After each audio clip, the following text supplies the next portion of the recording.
because I remember watching her and like everybody loved her. It was it's probably the biggest fall off that we've seen for like a celebrity in terms of their public favor that I've probably ever seen. Show was massive. Yeah, everybody watched the show. Ellen's trying to make a comeback with her new stand-up special, although its reviews have mostly been terrible. Funny. She spends most of the that's not her fault. It's because she's a woman. Yeah, it's not her fault. Oh, come on. Come on, you can't blame that on her. Responding to her being kicked out of showbiz, which began when someone posted just one single tweet. Right now, we all need a little kindness. You know, like Ellen DeGeneres always talks about. She's also notoriously one of the meanest people alive. Respond to this with the most insane stories you've heard about Ellen being mean. The tweet posted in March 2020 received bad enough replies to begin Ellen's downfall. What? I worked at Real Food Daily, served her and Portia a brunch. She wrote a letter to the owner and complained about my chipped nail polish, not that it was on her plate, but just that it was on my hand. I worked till closing the night before, and this was the next morn. Almost got me fired. The nail... I'm the kind of person that's so fucking insane, I don't even believe it. What the fuck is Portia? That's like her wife or something like that. Karen, how do we know it's true? Yeah, how do we know it's true? The person who wrote it went on Inside Edition. This former waitress claims she was threatened with a 2-week suspension after Ellen DeGeneres complained about, of all things, her chipped fingernail polish. I remember just being like,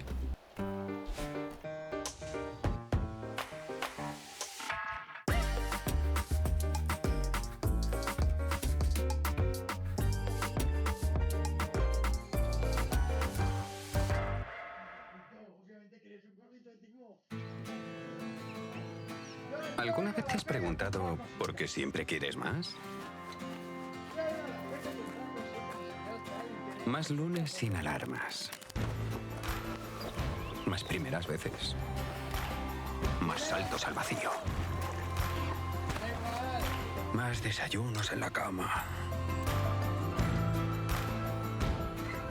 Más olor a mar y a campo. Más sonrisas a cámara. Más latidos por minuto. Más disfrutar del camino. Más sueños casi cumplidos. Más amigos de repente. Más carreras a cualquier parte. Más sabores por descubrir. Más quedarse sin palabras. Más tiempo.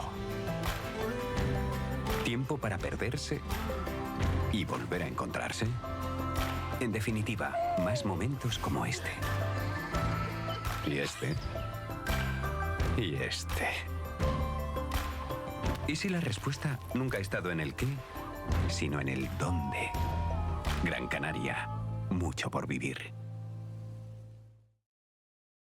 really? But the stories shared back on Twitter were only getting worse. What? I once worked at Warner Brothers. One day I was in the elevator and Ellen and her entourage came in. Naturally, I held it for her and asked her what floor she was getting on. Her assistant answered 3rd floor. 30 minutes later, I got a call from my boss saying I was fired because I was harassing her.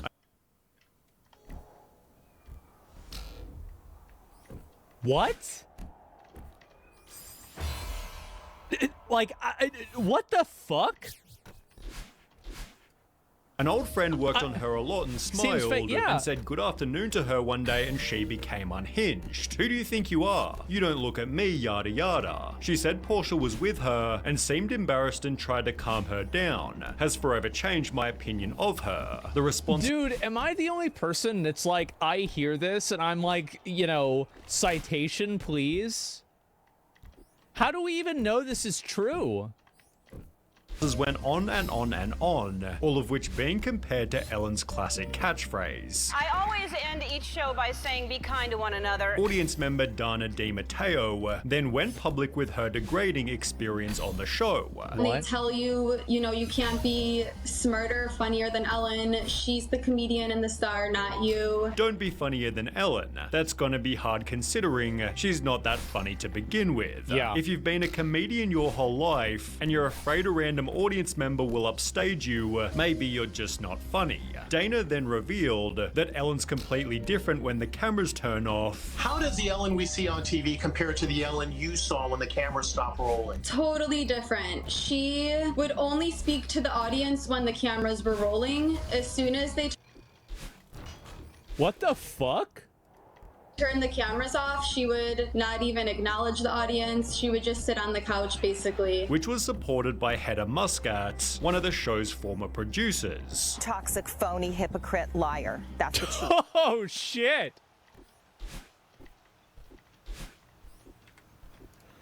One of the show's former producers. Toxic, phony, hypocrite, liar. That's what she is. She agreed that things were Jesus. different when the cameras weren't rolling. We were told from the very beginning, don't talk to Ellen, don't do this. You can't, you know, go into her office. It was very nerve-wracking, very stressful. We all walked on eggshells all the time. And after the show's DJ also What said, the wait. So, okay, I'm gonna be honest. At the beginning, I was like, oh yeah, there's a Twitter comment that said that she was mean to you. Oh wow, she's so terrible, let's cancel her. But like, these are actual people that worked with her. It's not true there. I've been in the audience twice and she's always talked to the audience. At the same, BuzzFeed launched their own investigation, interviewing a further 11 former employees. They were fired 11 after taking medical leave or bereavement days to attend family funerals. One employee who claimed she was fed up with comments about her race What? essentially walked off the job. Wait, what? Others said they were also instructed by their direct managers to not speak to DeGeneres if they saw her around the office. After the accusations went viral, Oh my Ellen god. A random Twitch chatter went on Ellen. Sure, bro. Must have went with your wife. Yeah, that's how we know he's lying, right? issued a statement within the company. Hey everybody, it's Ellen. On day one of our show, I told everyone in our first meeting that the Ellen DeGeneres show would be a place of happiness. No one would ever raise their voice, and everyone would be treated with respect. Obviously something changed, and I'm disappointed to learn that this has not been the case. And for that, I'm sorry. Anyone who knows me knows it's the opposite of what I believed and what I hoped for our show, yet Ellen's former producer certainly didn't buy it. So when Ellen says she's not aware of this environment, you don't think that rings true? It's a lie. Ellen then took a 2-month break Damn. and began a brand new You season. never take a break. That's what she... See? This is the thing. She should have learned from YouTubers. You never take a fucking break, because then people stop thinking about you. Like, it doesn't matter. Any drama, like, oh, wow, it was discovered that you killed somebody? Oh, yeah, okay, well, I'm going live later on today, so I'll deal with that later. Doesn't matter. Never stop making content. By addressing the public. As you may have heard, this summer there Never were break character. allegations of Exactly. toxic work environment at our show. I learned that things happened here that never should have happened. I take that Well, very she's kind of admitting it too, and that's also kind of different. Like, I mean, she's not saying it's bullshit or whatever. She's saying it happened. It took a 2-week break. Yeah, that wasn't my decision, though, was it? seriously, and I want to say I am so sorry to the people who were affected. We have made the necessary changes, and today we are starting a new chapter. She'd then make the promise, And I am committed to making this the best season that we have ever had. although the Oh, wow. ratings said the opposite. Ooh, not so. Wow, look at that red dot. That's a really bad. Ooh, bad. Ooh, real bad. Not good at all.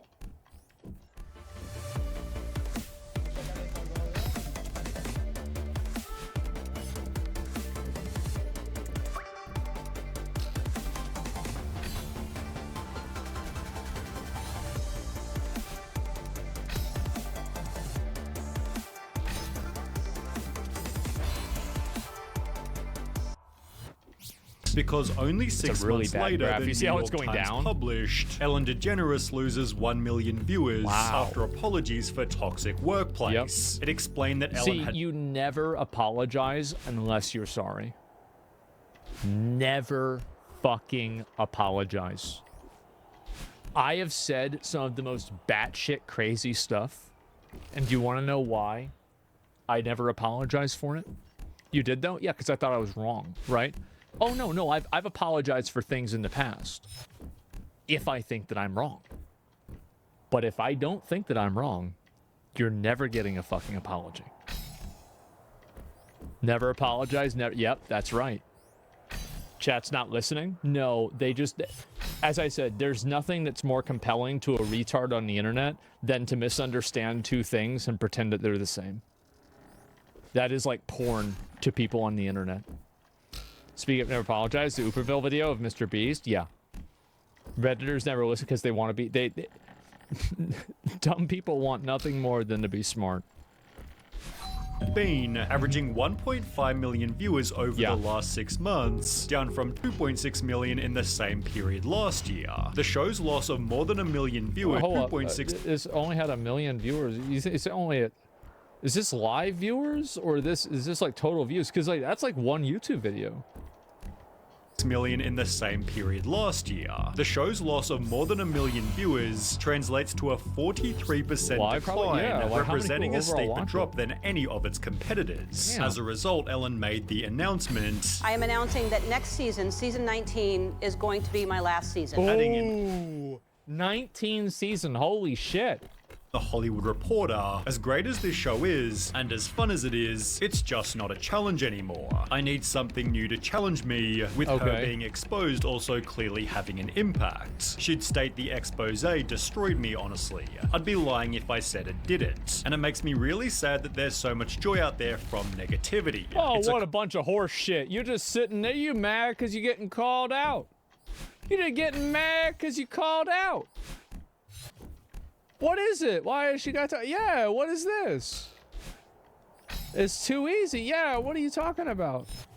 Culture now where there are just mean people. Yeah. And it's so foreign to me that people get joy out of that. That's why people fucking hate somebody like this, is because like you talking about mean people, you the biggest bitch there is. If this stuff is true, you a massive bitch. Like you're gonna talk about, oh wow, it's so bad that like people want to say that I'm mean. Well, what about the fact that you are mean? It's like the people criticizing her for being a bitch are worse than her when she's being a bitch. What are we talking about? It's just, I had no idea. Yes. She was getting joy out of being mean. Oh, that's a good point. These mean people responded, stating, even without the controversy, the show hasn't been fun and genuine for years. It may have never been, but at least it seemed like it. But Ellen is tired of it all, and she's lousy at hiding it now. Yeah. No more dancing by her, no monologue half the time, bad jokes that are dragged out way too long. Y'all know this shit happens with streamers too. Like, you ever have a streamer that like, you know, they just decide that like from now on, they're just gonna phone it in? They just stop putting in effort. They stop putting in work. They're just over it. Yeah, exactly. Being lazy.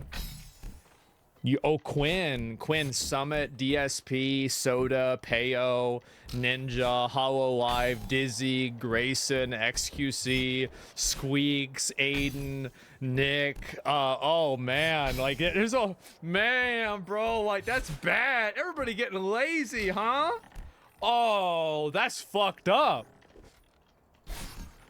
Tons of old show clips, tons of self-promotion, and a guest host every Friday. Yeah, true. These elements led to an average final season, which Ellen concluded by crying with her audience. Oh, God. She then mentioned the possibility of returning to acting, but instead made a documentary titled Saving the Gorillas: Ellen's Next Adventure. It released in 2023, but with only 100 reviews on IMDb, and this likely being the first time you've heard of it, it's safe to say it performed pretty poorly. I've never heard of that. I didn't even know this happened. Ellen rather went back to living a quiet life until April 2024, when she'd make a new announcement. You may have heard that I'm doing stand-up again. If you want to come see me, I'll be sharing some news tomorrow at noon. As suggested, she'd announce a stand-up tour to be recorded and posted by Netflix, also adding, yes, I'm going to talk about it, referring to her being cancelled. That's so fucking dumb.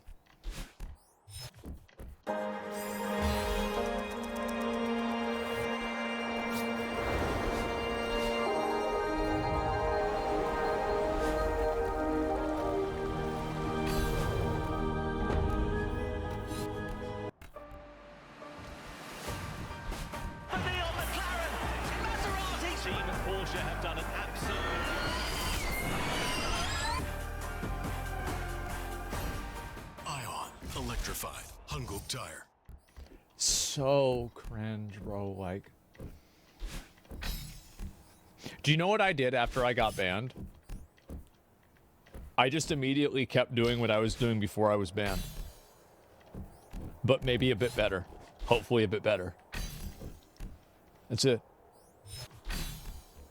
Yeah, it's easy. You just come back, do the same thing.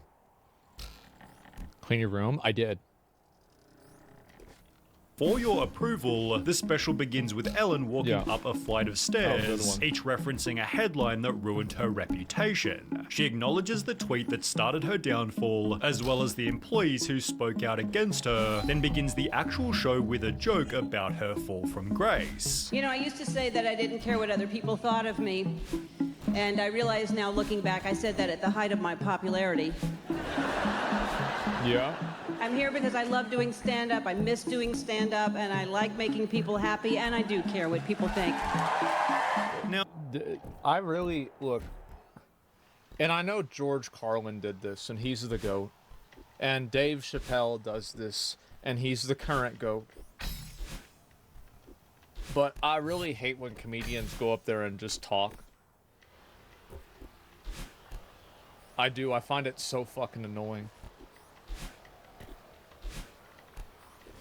It's like, you know who was really bad on that? That like would really annoy the fuck out of me about that? Who's the fat bald guy? The fat bald guy. Who's the fat bald? Everybody knows who I'm talking about. Yeah, Louis C.K. There it is. Right. Yeah. This is a pretty respectable angle, as it feels extremely honest. Yet it also seems like a sneaky request for pity, which as a high-profile celebrity you'll simply never get. Yeah. She then talks about what she's been up to. All right, well, let me catch up on what's been going on with me since you saw me last.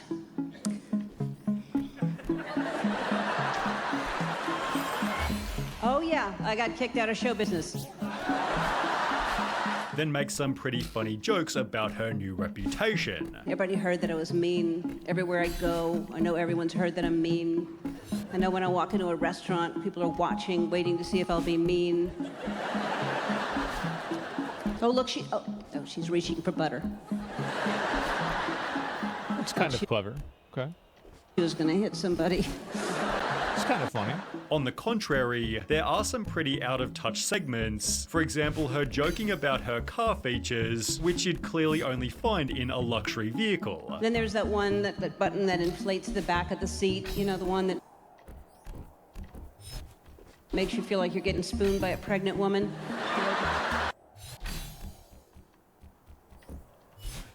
Who the fuck would want that? I don't want that. Y'all have that in your car? I didn't even know this, but my car has heated seats. Like, I didn't know, like, you could connect your phone to your car. Did you all know that? That's crazy. Wow, you can drive? I've been driving ever since I was 17. Yeah. That's another thing. That's great. Yeah, like because I went from a 2001 Mustang to a 2024 Mercedes. It's like you put a caveman in a house. Like half of the buttons on that fucking car. I don't touch that shit. She also makes this out-of-touch joke. We're all interested in different things. We're all good at different things. I was talking to someone the other day, and they said, Ellen, I don't know how you get on stage in front of people. I could never do that. And I said, well, I don't know how you dry clean clothes. But I guess that's okay. Like, I mean, I think that almost all comedy, if Trump had said that, everybody would love it. I'm gonna be honest. Almost all, like, I feel like most issues with comedy isn't the joke, it's the messenger. That's it. Satire videos. Yeah, it's just dumb. It's the delivery, the charisma of it. Yeah. Now chat's agreeing. I think so. Also, how you say it, it is.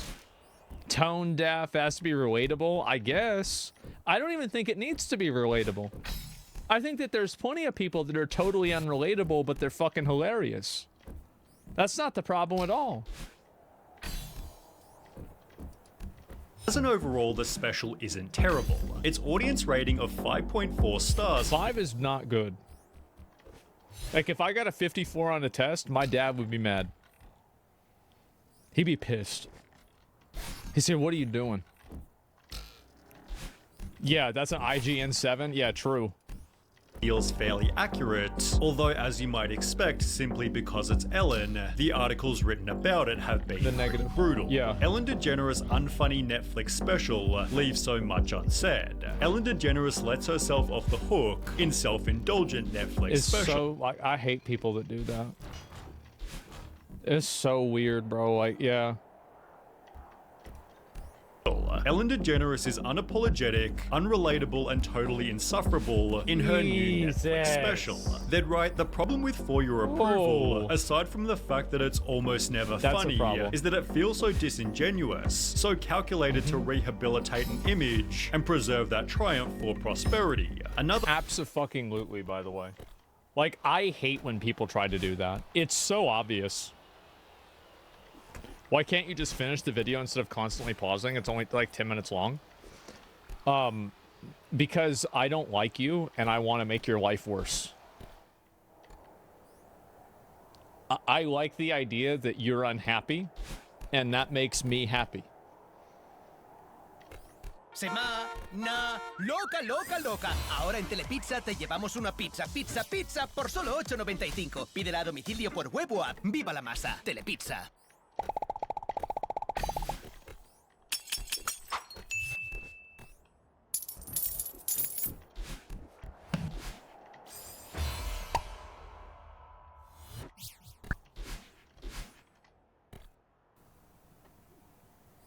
So, thank you. Anyway, it's totally fucking fake. The entire way that she's acting and everything about her is completely fucking fake.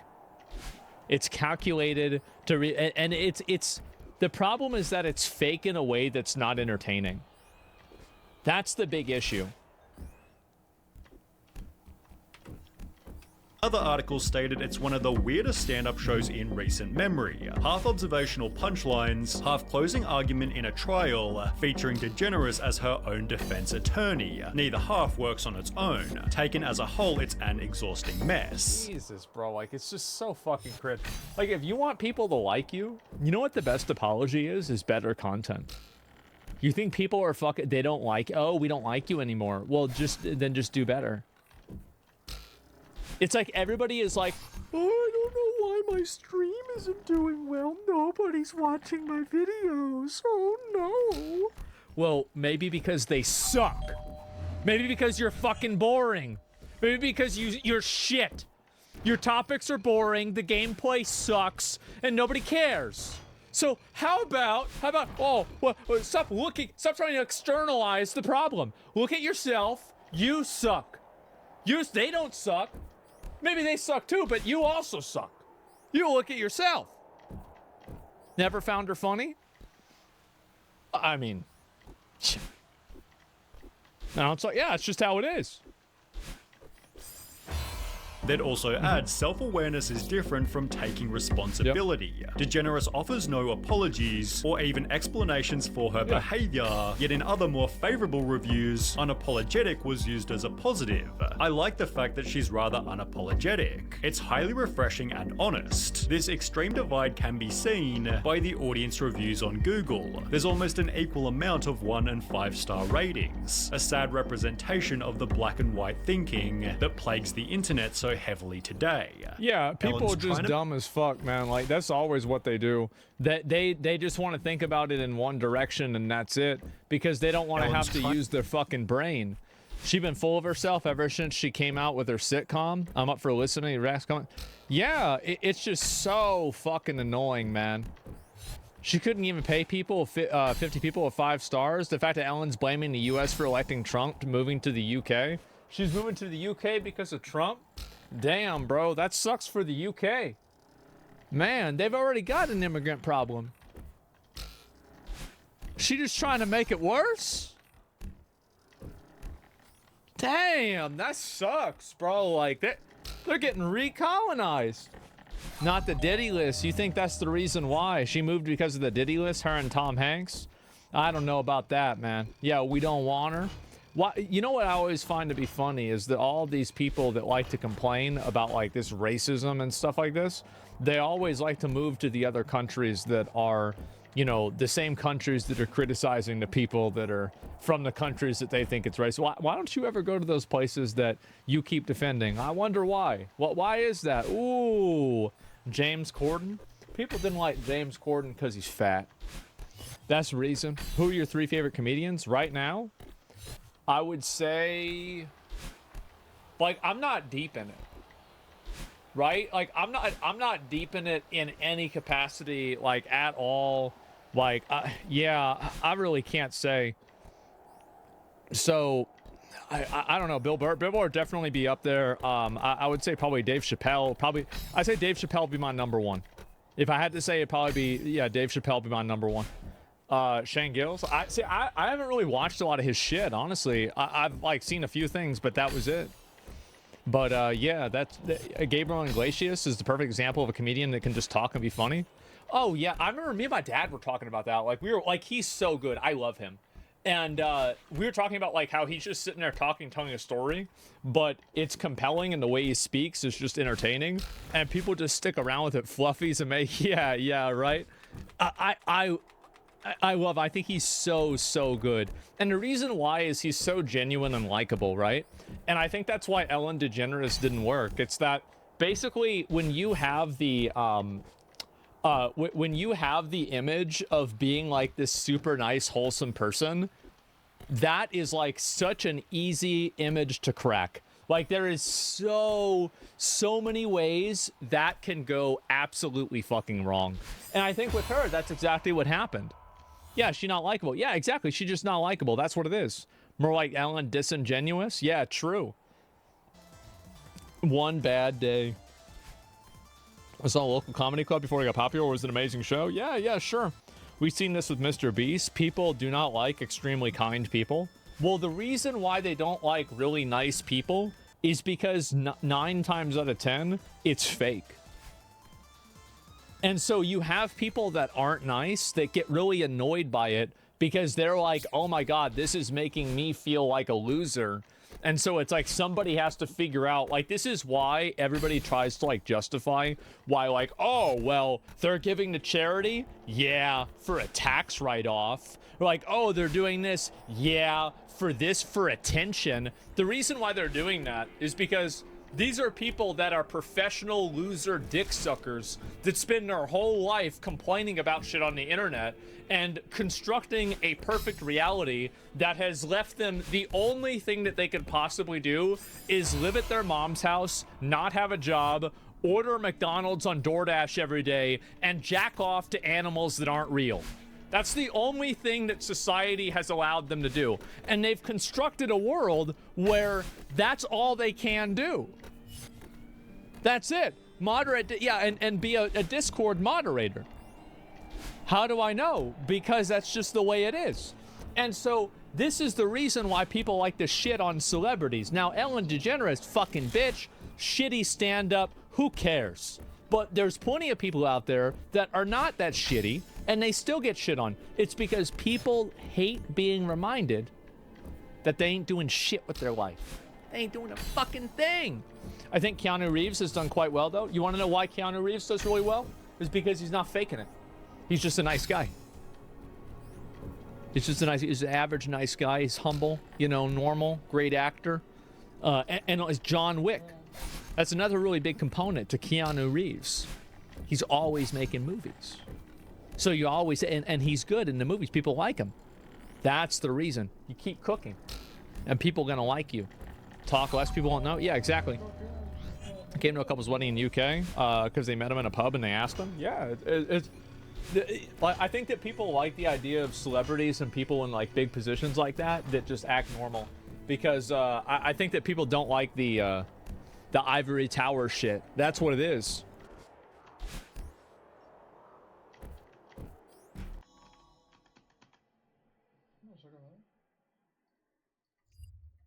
"1986, a whole year before the events of the game take place.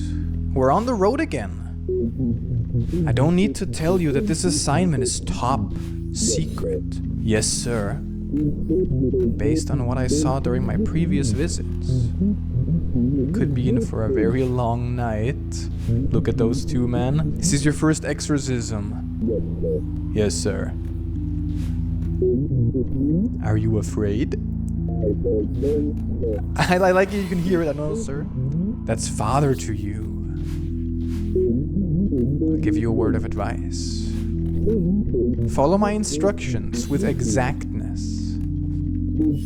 Don't trust what you may see or hear. We kind of learned this already in the previous chapters.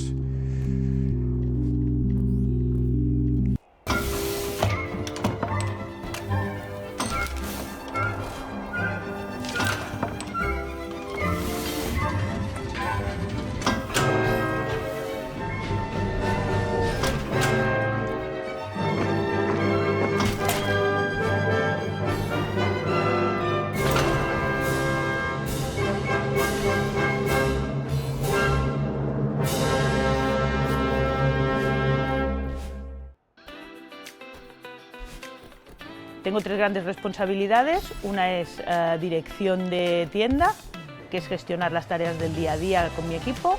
Otra es la gestión de los ratios, que es planificar a corto y largo plazo todo lo que tiene que ver con mis objetivos y conseguir estos objetivos. Otra es la gestión de personal, que va desde la selección de personal hasta su formación y su desarrollo. Y otra, que es la más importante, que es la atención al cliente, que es conseguir que el cliente venga y se sienta como en su casa. And with that, I can already move. What's up, guys? Welcome back to Faith, the Unholy Trinity. We are Chapter 3, Final 1. We're following Father here, the Father. Look at the Giga Chance. Ooh. Wait, that's kind of cool. Okay, those are the parents, huh? The muffled sound, man. Mr. and Mrs. Martin, hello. This is my assistant, Father Ward. It's my right here. Look at this here. Shall we begin? We're following.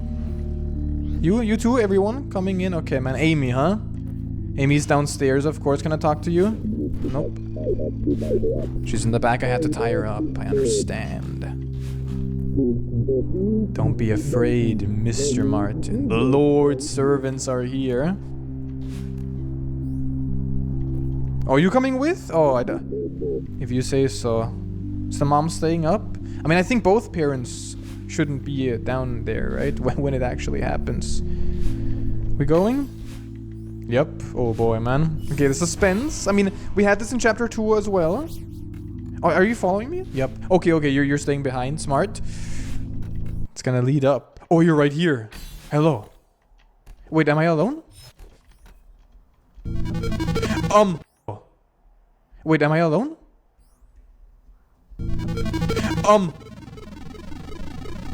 I see.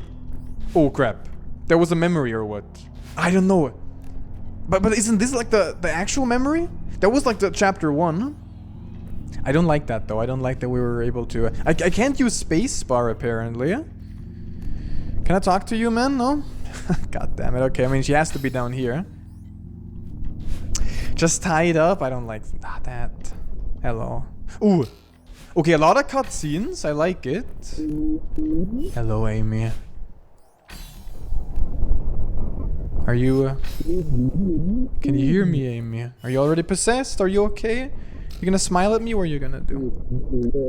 Demonium, okay, that. Respond to me, I guess. Oh. Hello. Oh, yep. Okay, that was a memory, good. And we wake up again. Okay, so that was a little bit of how it happened. October 28th, 1987, 3 days until the profane Sabbath. Okay, we have a timer. So this is present time. The music, man. Okay, we got a note. John, we don't have much time. Profane Sabbath is almost upon us. If they find Nate and Jason, the twins, the last children, I guess, that are left of that family, or the last ones that are left from the family at all.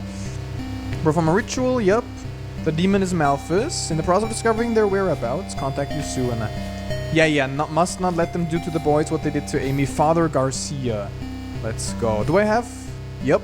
I forgot. I don't know. Is this like the wooden cross now? We started, I think, with like gold. We had silver or something. How was it? Now we have...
people that still have rights, and women, welcome to a brand new Meltdown video. That's right. Trump has been the president-elect of the United States. He won the election, and some people still can't accept that fact and that reality. Now, while I do love the nebulous Meltdown videos on the internet because I love chaos, I am chaotic neutral in all ways. I see chaos. I am attracted to chaos like a fly is attracted to shit. And right now we're talking about some real chaotic shit. So somebody by the name of Grifter, this is their YouTube channel, Grifter. He made a video literally talking about Vosh's mega ultimate downward spiral meltdown from the pre-election all the way to the post-election. This dude, as you know, Vosh and I, we go way back. We got into drama. He called me a Nazi one time, which is pretty based. I made fun of him because he likes horse lolly porn. So we are literally the same. We have been friendly for so long. And now I'm gonna watch him have a meltdown. It's gonna be very fun. I'm very much gonna enjoy this, I think. All right, so let's see where this goes. I do think it's telling. Democrat leadership have not been panicking at all. I love the cope. He's literally eaten the fucking mainstream media lies about the election. Oh my God, before the election went down, he believed all the polls. Oh my God. Republican leadership have been fucking insane. They've been chasing every trend, screeching from the rooftop, desperately grasping at straws. You mean they actually had a decent marketing campaign? Like, do you realize what he's saying? Oh my God, there's no way we actually said this shit. He's like, wow, I can't believe it, bro. The Democrats, they don't care. They so don't care. That's why Kamala Harris didn't do any fucking podcast with anybody. But the fucking right-wingers, the right-wing guys, oh shit. They're actually campaigning. Losers. Sorry, I translate shit-in-ese. I am no political mastermind. I'm not here for the politics and the genius hot takes and spitting facts on policy and shit. I am a simple man, and I simply want to make fun of a retard. That one is Vosh today.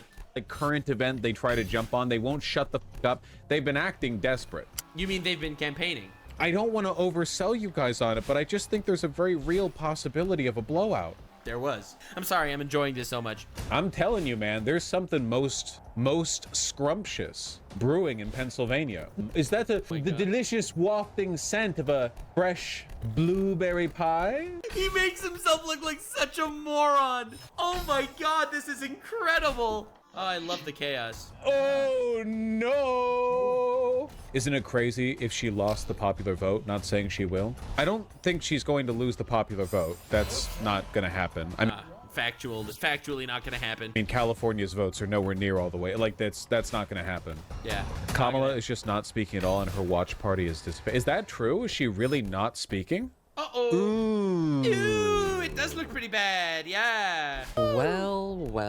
All right. It looks like Vosh was absolutely and categorically wrong with everything he thought about how this election would work out. Looks like Vosh huffed the Democrats' BS polling and relentless news coverage just a little bit too much. Spitting facts. They literally believe the fucking news coverage. It's insane. Like, when are people gonna realize that the mainstream media literally lies to herd people like sheep? And Vosh has been herded! The guy fully drank the Kool-Aid and completely deluded himself into actually thinking that Kamala would clean sweep the election. Turns out... Listen, again, this if you don't want Trump to win, nothing but respect for you. If you hate Trump, sure. Again, nothing but respect for you. I just love the absolute meltdown sessions. You don't understand. I am a simple man. A champion of chaos. Chaos indiscriminate, okay? And I love looking at this smug guy just absolutely lose his mind. The horse was led to the water, and the horse drank the water. Just the opposite happened. Watching just how wrong he was in retrospect is actually hilarious. Yeah, watch as he goes from extremely excited about early numbers and stats he thought were going in his favor, and how quickly that excitement gets sapped from his body, and he ends up having a battle with his chat all night because they could see it's going so much worse than Vosh led them to believe. All right, dude, and the crazy thing is, so many like far left YouTube channels actually lost thousands of subscribers after the election because all of them were literally sitting there grandstanding talking about how there was no chance of Trump winning. And then it turns out that they were literally all wrong. They were literally misleading their audiences because they're fucking puppets being paraded around by the mainstream media's bullshit polling. Like, it's honestly hilarious. Oh my God. See, I'm a cynic. I don't believe basically anything I see online. So for me, I predicted it to be Trump winning, even though all the polls said the other way around. So I don't know. This is crazy, honestly. If you've been watching me and following along on my enjoying the meltdowns of the morons on the internet, then you understand where I'm coming from. Subscribe for more meltdowns. Forehead sticker. Very cool. All right, let's catch up with the information we have right now. First of all, I don't think we're ever winning Florida again. That was the fakest laugh I ever heard. All I really have to say is that I agree. This could actually be good. What fucking mental gymnastics do you have to see? Like, he's voting blue and he sees it's all red. He's like, this could actually be good. Ron DeSantis accidentally created a Republican voter heatsink theory is still in play. That is potentially good. That is the...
craziest conspiracy theory I ever heard in my life. Because this guy, Ron DeSantis, is a far-right politician guy in Florida, it made a heat sink that Republicans around the United States all moved to Florida. So they're gone from the rest of the country. That is the conspiracy that he literally just shat out there because he can't accept reality that actually Trump is winning by a landslide. Oh my fucking God, that is incredible. I have to hear that one more time. Ron DeSantis accidentally created a Republican voter heatsink theory is still in play. Oh my God, he literally just whips that out. This is insane. Like, that is up there with the fucking space lasers and fucking hurricane machines. That is potentially good. Having a very high population state be like a Republican heatsink where they don't get any more electoral college votes. Remember, we want, like, it's the electoral college. As long as we're dealing with the electoral college, we want as many Republicans as possible confined to one state. He literally wants to herd people together to diminish democracy? Question mark? Anyway, it's a good strategy, I guess. They self-gerrymandered? Yeah, for sure, for sure. Genuinely, I think so. He genuinely thinks so. He genuinely believes it, guys. He is literally, genuinely, oh God, I love how things on the internet last forever. There's actually some really good news out of Nevada, like right out the gate. Great news. In Clark County, the very, very, very opening turnout, like just the absolute opening numbers, just a few thousand, split three ways, Dem, Republican, other in terms of registration, whereas back in 2022, the initial vote was much more Republican registration oriented. Is he insane? He's so excited because 4,000 votes were counted. A lot more energy, a lot more turnout. If the Philly turnout tracker is accurate, Puerto Rican turnout, which is traditionally very low, may be reaching total 2020 level turnout at 11:30 a.m. Whoo! Total in-person plus mail-in turnout versus 2020, 40, 60, 80, 100%. In these areas, it's already reached 100%. In the orange, it's reached 80. Every indicator we have, like literally everything we have, strongly suggests that Dem energy is high and Republican energy is at most as high as it was in 2020. Ladies and gentlemen, you heard the analysis straight from the horse's mouth. How on earth did you have to come to that conclusion? Dude, I was there on election night too, brother. It did not look like that at all. When Trump lost. But Dem energy is higher than it was in 2020. Oh, really? That's why they got how many less votes? How many million less votes? The right are actually so scared right now. I do think it's... The Red are actually so scared right now. Let's go, guys. Let's go. And I really do think this is meaningful. Democrat leadership have not been panicking at all in the past month. Maybe that's a bad thing that they didn't actually campaign and Kamala Harris didn't actually, you know, go on Joe Rogan and shit. Last 2 months. Republican leadership have been fucking insane. They've been losing their mind. They've been chasing every trend, screeching from the rooftop, desperately grasping at straws. Every like current event they try to jump on, they won't shut the fuck up. They've been acting desperate. So they have been acting desperate.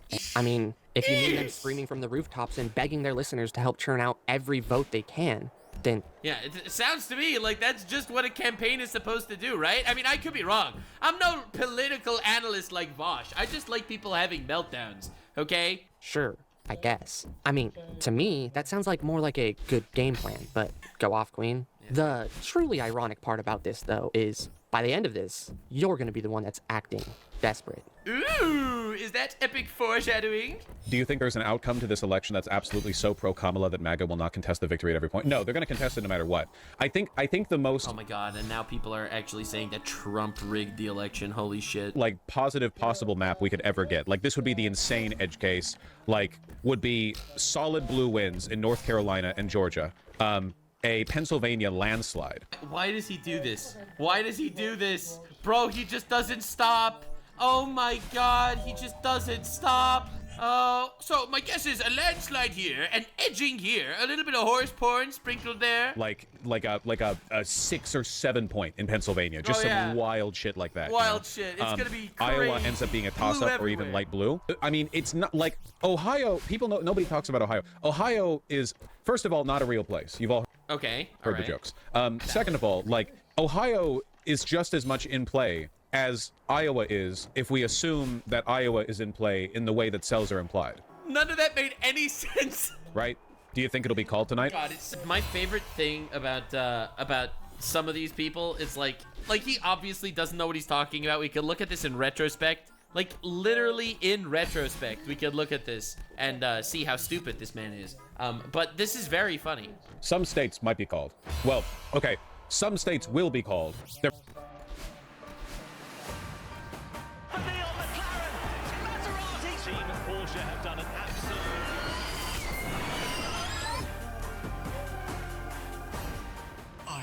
Electrified. Hanguk Tire.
They're probably going to call, like, I don't know, Arkansas pretty early. The election will not be called. Well, okay. Okay, he's wrong. Actually, in this scenario, if the map looks like what I'm drawing up here, it might be called tonight. But I don't think that's going to happen. So he had two options. Either not call tonight, wrong, or call tonight for Kamala. Very wrong.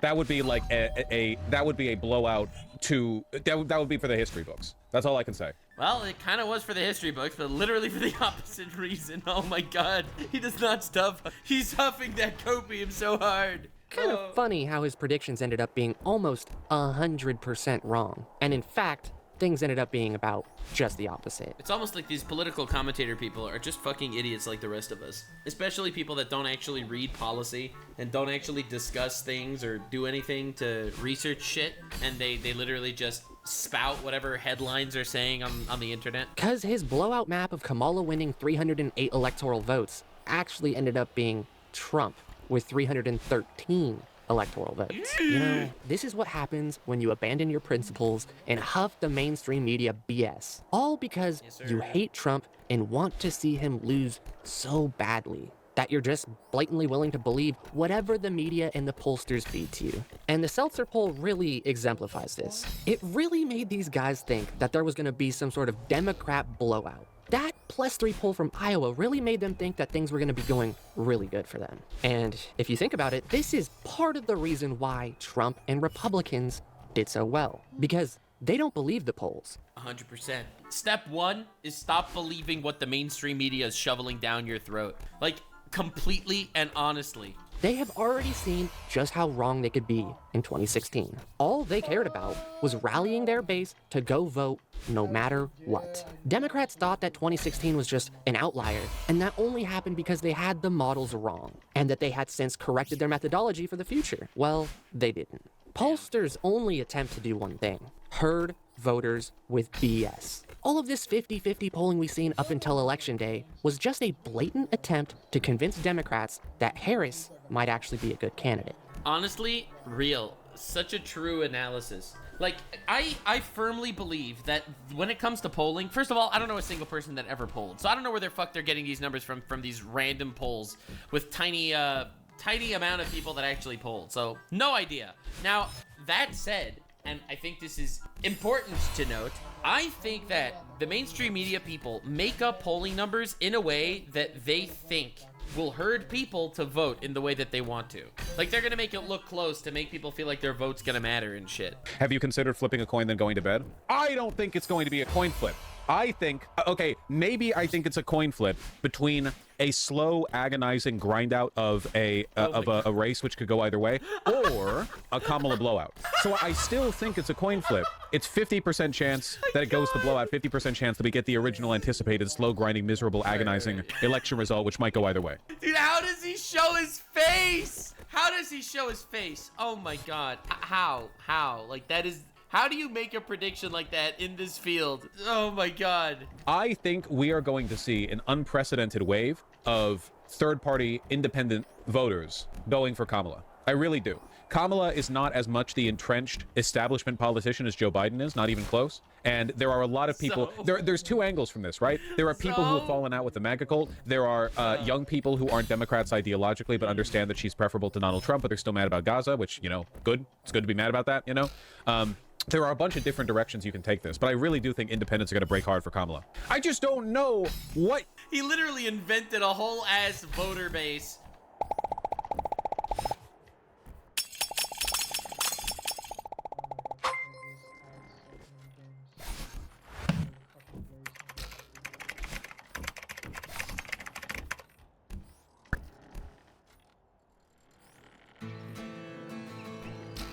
¿Alguna vez te has preguntado por qué siempre quieres más? Más lunes sin alarmas. Más primeras veces. Más saltos al vacío. Más desayunos en la cama. Más olor a mar y a campo. Más sonrisas a cámara. Más latidos por minuto.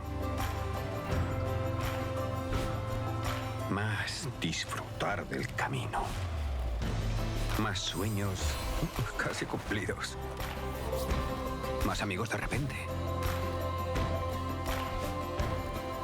Más carreras a cualquier parte. Más sabores por descubrir. Más quedarse sin palabras. Más tiempo. Tiempo para perderse y volver a encontrarse. En definitiva, más momentos como este. Y este. Y este. ¿Y si la respuesta nunca ha estado en el qué, sino en el dónde? Gran Canaria, mucho por vivir. to vote for Kamala, and then Trump wins in every single swing state. Like, you gotta be fucking insane. And then the crazy thing is the way he frames this after all of that shit, right? Like, Trump wins, so the election steal concerns are very real. Really? Very real, huh? Oh my god. Very real. Yeah, it was bad. What happened? It's over. Dude, look at his fucking videos. Oh my god, it's amazing. Alright, anyway. What you have to be to not consider yourself a Republican but to vote for Trump. You're insane. You're mentally ill. You're an insane person. I love how he's saying this, but like, dude, holy shit. Holy shit. What are you talking about? And then over 50% of the country votes for him. That's weird. Is he your smartest cat? I think so. Oh, I also think that it's worth noting that... All right, it's worth noting this. And it's worth noting this because Professor Vosh is about to tell it to us. I think that a small but meaningful percentage of registered Republicans are going to be voting for Kamala. Oh, yes. It's not just the undecided voters that are going to be voting for Kamala. No. But the actual Trump voters, they're literally all flipping to Kamala. Like, wow, we're going to see a wave of blue unprecedented since the freaking splitting of the sea in the Bible. But the other way around is not the case. Right. It's only the Trump voters that are going to be voting for... I love it so much. I do not think there are many people who are registered Democrats who have broken for Trump, but I do think... I mean, we've seen a lot of this... Dude, even Hassan and Destiny were not coping like this during the election. Like, they knew it was over, at least from the beginning. Like, they had some meltdown moments, sure, and they were fun, and I enjoyed them, and we've covered them. But this is insane. Like, this self-gaslighting is unbelievable. This discourse with the women, like, secretly voting, yeah, the Haley voters, the women... The secret Republican women voters! It's like, oh, because the Republican men, they don't want their wives to vote. No, they don't want their wives to vote. But the women, the oppressed women in the Republican base, oh, they're all secretly voting. They're all secretly voting for fucking Biden. What? Oh my god. Women who are voting for their daughters, that kind of thing. We'll see. We'll see. News, I checked in with Unidos USAF on the ground. They have told me most of the Latino precincts we are monitoring in Philadelphia have already surpassed their total election day turnout from 2020. They report extremely high Latino support for Harris will monitor. Dude, we might break like 5 points in Pennsylvania. I'm sorry, I'm enjoying myself a little too much. If you are enjoying this as much as I am, subscribe, because this is how much fun I have on a daily basis watching morons. Bro, you are not connected to reality. Like, it's crazy to think about, but there's a very real possibility that in PA, it's like a solid... Right. Jesus, Vosh. Dude, I'm no fan of yours, but at least I know that... Yo, same. Typically, you don't really trust the media and pollsters. But somehow...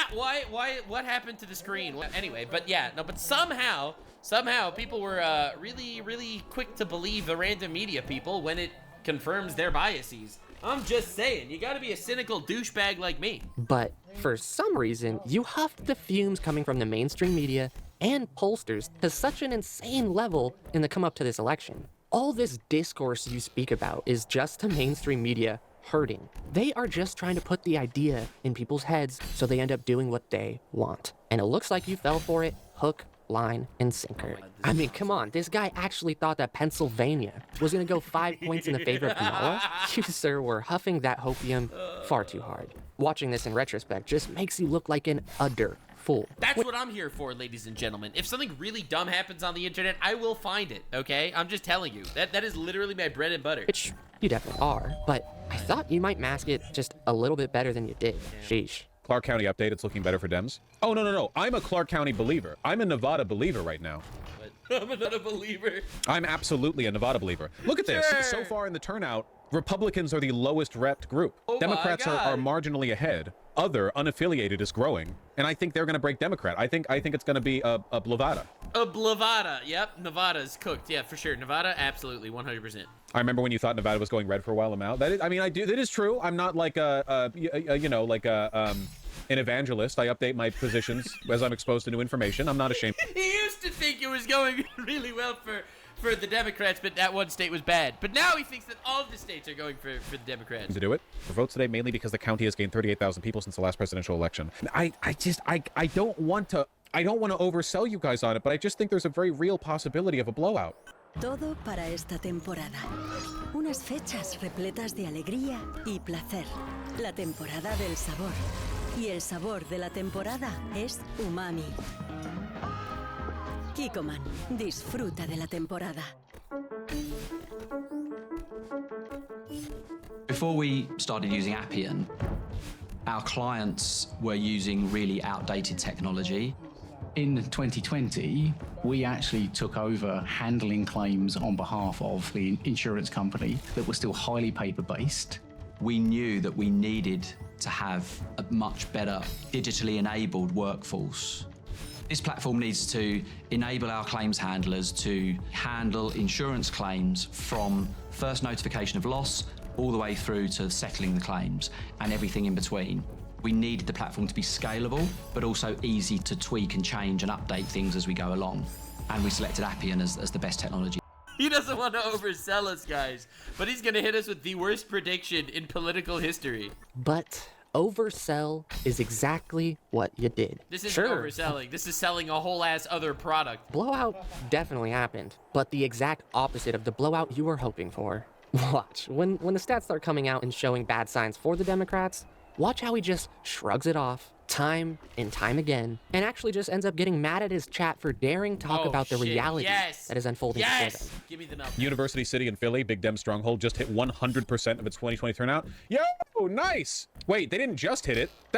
This was 4 hours ago. Check your damn timestamps. This is that was 4 hours. So they hit 100% basically like the moment they woke up. Like they inhaled and hit 100%. Dude, you got to be a Reddit.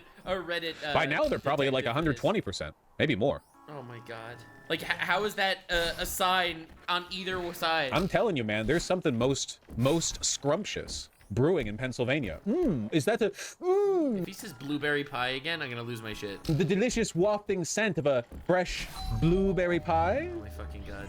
What is he smoking and Cooling where can on the windowsill? The pattern continues. With every update, the percentage is less and less Republican voters. The crazy thing though is all the unaffiliated voters ended up voting for Trump. So this was such a huge L on his part. It's crazy. This is really, really good. This makes me like increasingly I need to keep like a 270 up so that I can continue to adjust my okay.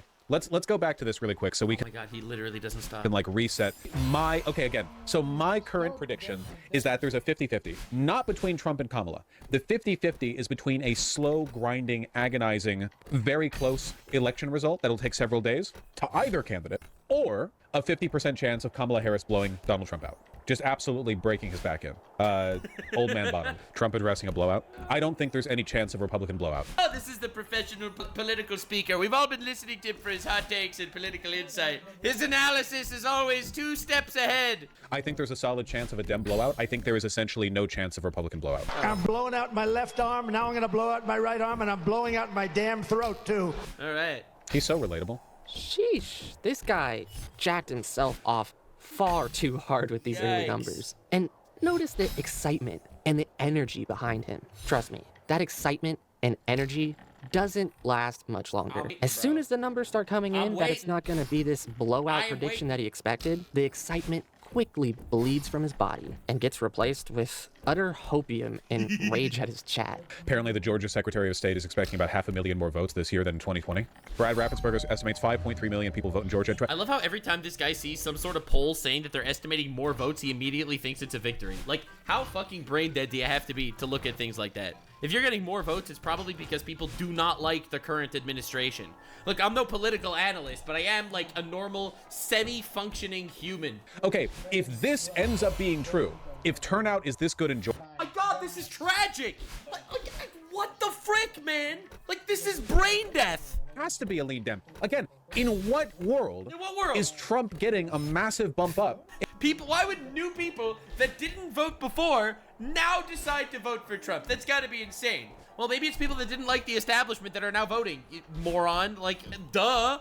But what is going on? He sees more people vote. He's like, oh, it's over. It's Jover. And there is... Pulls his cock out. Literally no data point that I have seen. There's no data points that he's seen, guys. The data is empirical. The facts are here. That suggests that Donald Trump is polling higher voting numbers than he got back in 2024 or back in 2020. Yeah, he looked at fucking MSNBC and he looked at CNN. And both of those sources, as well as a headline he saw on Twitter, did not say anything about people voting for Trump. So, like, he's done his research. His hands are clean. I haven't seen anything. The most you could say is depreciating enthusiasm for Dems, which I don't think is the case. And then if you go to 2020, the damn article. There we go. That's not an article. That's a Wikipedia page. Biden went from 66 million to 81. Donald Trump went from 63 million to 75. Energy was higher for Biden relative to 2016 than it was for Donald Trump. Hillary Clinton depreciated the votes. But again, I need to ask you, like really think about it. All right. Can you conceive a voting environment in which people are more enthusiastic to vote for Kamala Harris than for Joe Biden? No, I literally cannot conceive that. Harris was an awful candidate who ran a terrible campaign. She was a hated vice president. Or not hated, but she was not a liked vice president. She didn't fucking talk to anybody during her campaign. Like, every time they asked her about the economy, she would talk about her fucking grandparents or some shit. Like, what? This guy really thought that Kamala Harris was like a much better candidate than Biden? After Roe v. Wade was revoked. For me, easily. Yes, absolutely.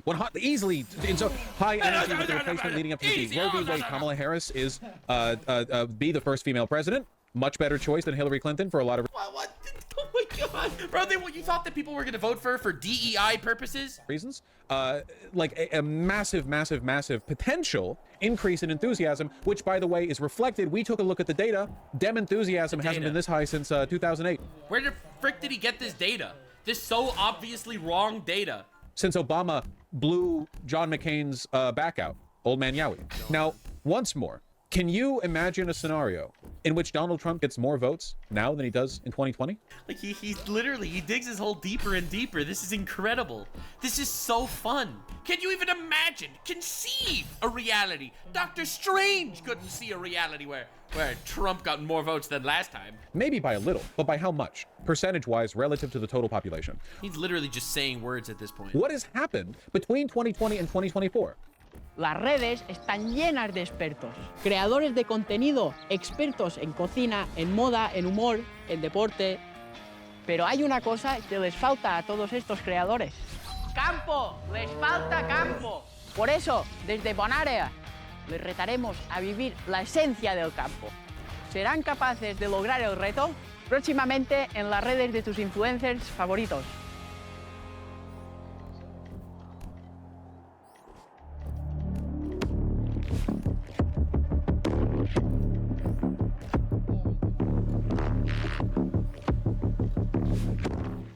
I don't know.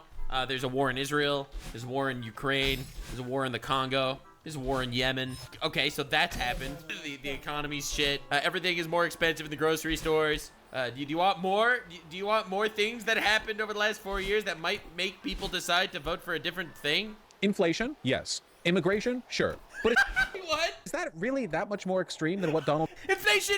Fine. Immigration? Yes. Wars?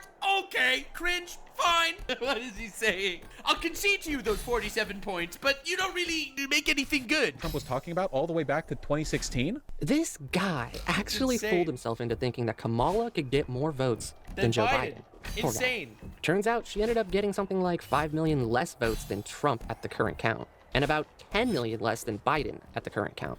You couldn't have been more wrong, my dude. You need to get your nose out of the pollster's ass and give yourself some sort of reality check. But you gotta stop listening to mainstream. Bro reads, honestly, I get the impression he reads headlines and he's like, oh, I've done the data. I've done the analysis. The data is empirical. You were wrong across the board. Trump was the one that actually got more votes than his 2020 numbers. Poor guy has to live with being so massively and utterly wrong, and in a fashion where literally everyone gets to see it and mock him for it. Dude, that's the funniest part. The funniest part is, like, it's not like you get a prediction wrong, okay? Listen, if Trump wouldn't have won, I would have been like, okay, my prediction was wrong, whatever, who cares? But dude, the amount of glazing and self, grandizing and analyzing. Any cool updates so far? It's really like anxiety inducing because every tiny little bit of information that we're getting looks really good.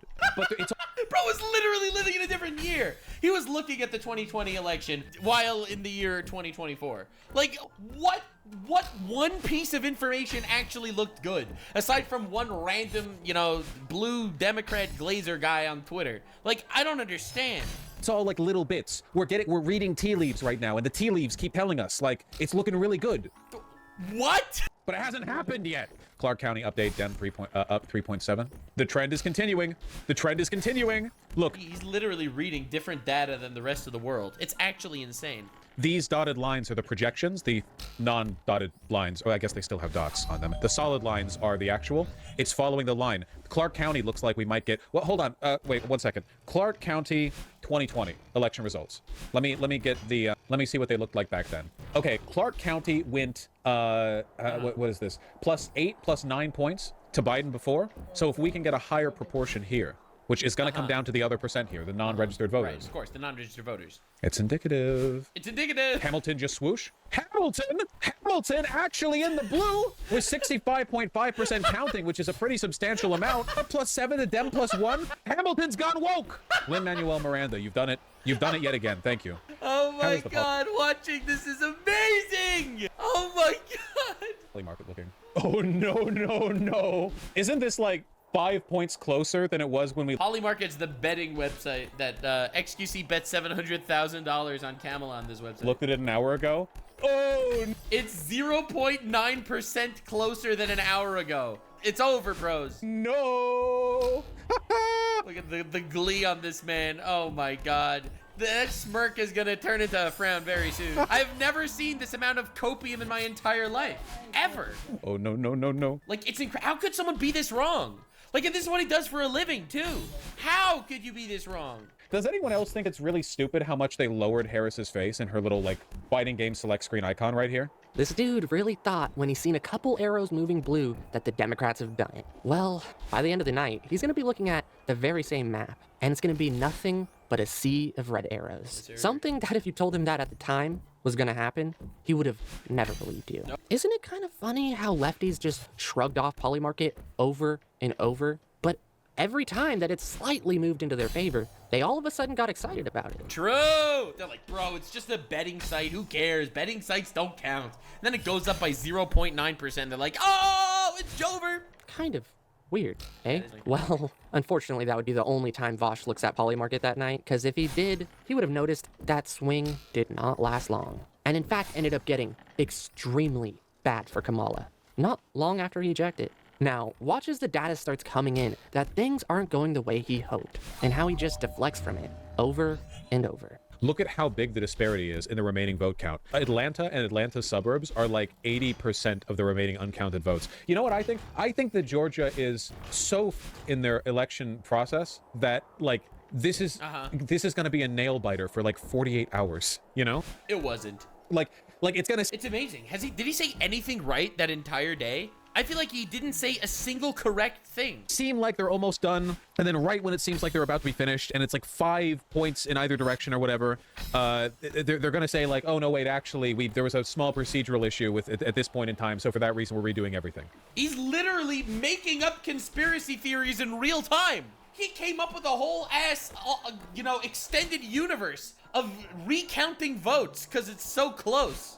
Don't forget about the bomb threats. And the bomb threats are delaying everything. Oh, the bomb threats delaying everything, and then it turns out cognitive dissonance kicks in, and yeah. What I'm saying is we need to wait on Georgia. We need to let it cook for a little bit, okay? We need to sizzle it up.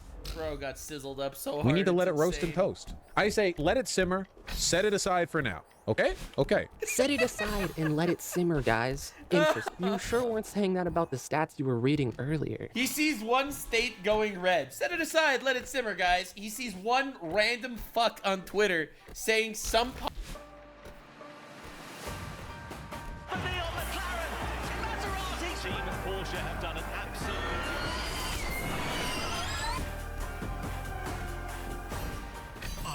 Electrified. Hanguk Tire. Semana loca. Ahora en Telepizza te llevamos una pizza por solo $8.95. Pídela a domicilio por web o app. ¡Viva la masa! Telepizza. Okay. Positive. Pause here. How do I do this? Okay, I saw the video. Okay.